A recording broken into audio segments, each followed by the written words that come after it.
Perdana Menteri Spanyol Pedro Sanchez telah membuat Israel murka atas komentarnya tentang konflik di Gaza. Dalam komentarnya itu, ia menyebutkan bahwa Israel tidak menghormati hukum kemanusiaan internasional.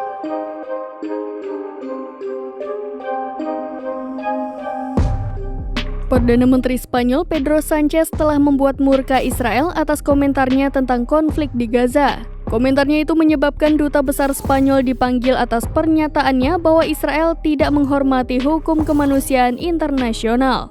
Sebelumnya, Pedro Sanchez pada Kamis kembali membuat marah Israel dengan mengatakan ia meragukan Israel menghormati hukum kemanusiaan internasional dan mengulangi tindakan militer di jalur tersebut tidak dapat diterima.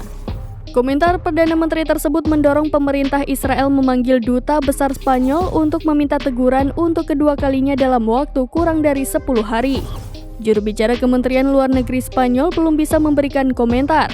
Perdana Menteri Israel Benjamin Netanyahu mengatakan pemerintahnya pada hari Kamis memanggil Duta Besar Madrid setelah komentar Perdana Menteri Spanyol tersebut.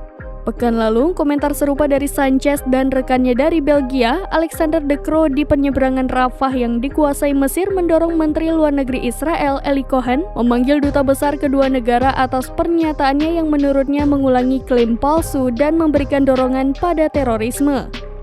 Sumber pemerintah Spanyol mengatakan Israel telah memanggil duta besar Spanyol beberapa kali sejak serangan Hamas pada 7 Oktober.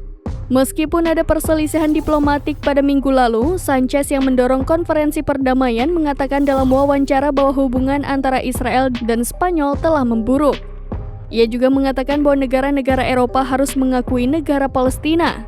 Perdana Menteri Spanyol Pedro Sanchez mengatakan mengakui negara Palestina adalah hal yang penting demi kepentingan Eropa.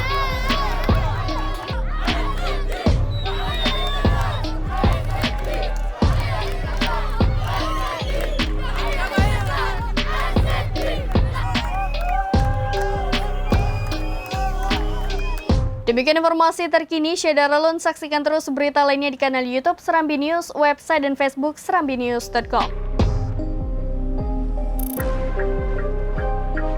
Download Tribun X sekarang, menghadirkan lokal menjadi Indonesia.